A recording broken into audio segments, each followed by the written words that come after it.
సర్వేంద్రియానం నయనం ప్రధానమన్నారు మన పెద్దలు. మానవ శరీరంలో ఎంతో ముఖ్యమైన కంటికి సోకే గ్లకోమాను తొలి దశలోనే గుర్తించడం ఎంతో ముఖ్యమని నేత్ర వైద్యులు చెబుతున్నారు. ప్రతి ఏడాది మార్చిలో దేశవ్యాప్తంగా గ్లకోమా వారోత్సవాలు నిర్వహిస్తున్నారు.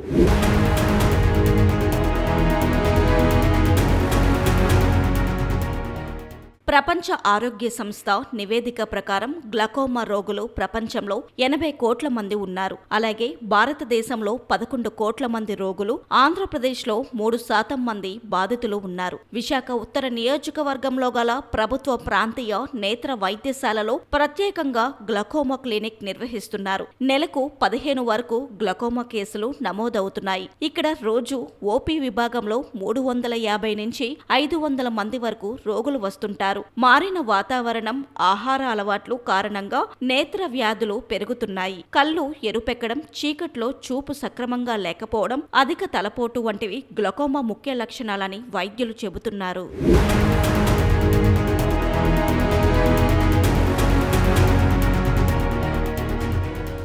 గ్లకోమాని తొలి దశలో గుర్తించడం ద్వారా కంటి చూపు పోకుండా రక్షించుకోవచ్చు. కుటుంబంలో ఒకరికి గ్లకోమా ఉంటే మిగిలిన వారంతా విధిగా నేత్ర పరీక్షలు చేయించుకోవాలని వైద్యులు సూచిస్తున్నారు. షుగర్ వ్యాధి, బీపీతో బాధపడే వారంతా గ్లకోమా టెస్ట్కి వెళ్లాల్సి ఉంటుంది. గ్లకోమా సోకితే కంటి నెరం దెబ్బతిని కంటి చూపు పోయే ప్రమాదం ఉంటుంది. సాధారణంగా 30 ఏళ్లు దాటిన తరువాత ఈ వ్యాధి సోకే అవకాశం ఉంటుంది. వీరికి తరచూ కంటి అద్దాలు మార్చాల్సి ఉంటుంది. కంటి లోపల ఒత్తిడి కారణంగా ఆప్టిక్ నాడిని దెబ్బతీస్తుంది. కంటి నుంచి సజల ద్రవం బయటకు రాకుంటే కంట్లో ఒత్తిడి పెరుగుతుంది. నిరంతర ఒత్తిడి ఆప్టిక్ నరాల ఫైబర్ను దెబ్బతీస్తుంది.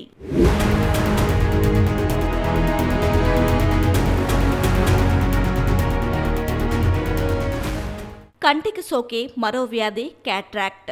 మసగ్గా కనిపించడం, ఎక్కువ వెలుతురు ఉంటే ఇబ్బందిగా ఉండడం, రాత్రిపూట కంటి చూపులో ఇబ్బంది, రంగులు సరిగ్గా కనిపించకపోవడం, లైట్ చుట్టూ కాంతి వలయాలు కనిపించడం ఈ వ్యాధి లక్షణాలు. మొబైల్ ఫోన్లు చీకట్లో చూడడం సైతం కంటి వ్యాధులకు దారితీస్తాయని వైద్యులు హెచ్చరిస్తున్నారు. టెలివిజన్లు, మొబైల్ ఫోన్లు ఎక్కువగా చూడడం వల్ల నేత్ర వ్యాధులు బాగా పెరుగుతున్నాయనే చెప్పాలి. విశాఖలోని ప్రభుత్వ నేత్ర వైద్యశాల ఆధ్వర్యంలో గ్లకోమా వారోత్సవాల్లో భాగంగా పలు అవగాహన కార్యక్రమాలు, ర్యాలీలు నిర్వహించారు. ఈ ఆసుపత్రిలో ఏడాదికి 3,000 వరకు మేజర్, 5,000 వరకు మైనర్, 3,000 వరకు ఎన్టీఆర్ వైద్య సేవ ఆపరేషన్లు జరుగుతున్నాయి.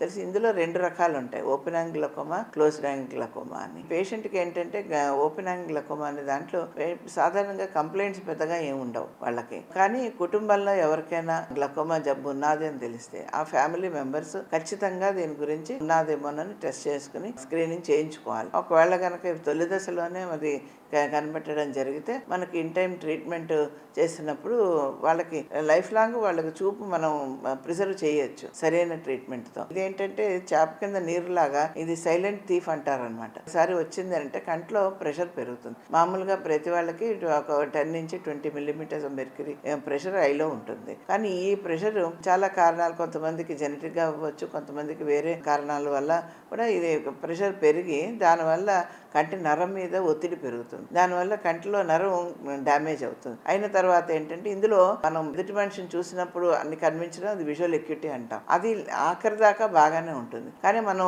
ఎదురుగా ఒక వ్యక్తిని చూస్తున్నప్పుడు మనకి చుట్టుపక్కల ఉన్న కొంతమేర మనకి బాగా కనిపిస్తుంది. దాన్ని విజువల్ ఫీల్డ్ అంటాం. కానీ ఈ జబ్బులో ఏంటంటే మనకి వాళ్ళకి మనుషులందరూ కనిపిస్తూనే ఉంటారు, ఎదురున్న ఆబ్జెక్ట్స్ అన్నీ కనిపిస్తాయి. కానీ ఆ సైడ్ నుంచి ఉన్న విజువల్ ఫీల్డ్ తగ్గిపోతూ వస్తుంది. అందువల్ల ఏంటంటే ఒక పేషెంట్కి దీన్ని తనంతట తాను ఐడెంటిఫై చేసుకోవడం అన్నది చాలా కష్టం. దీంట్లో నొప్పి, బాధ ఏమి ఉండదు.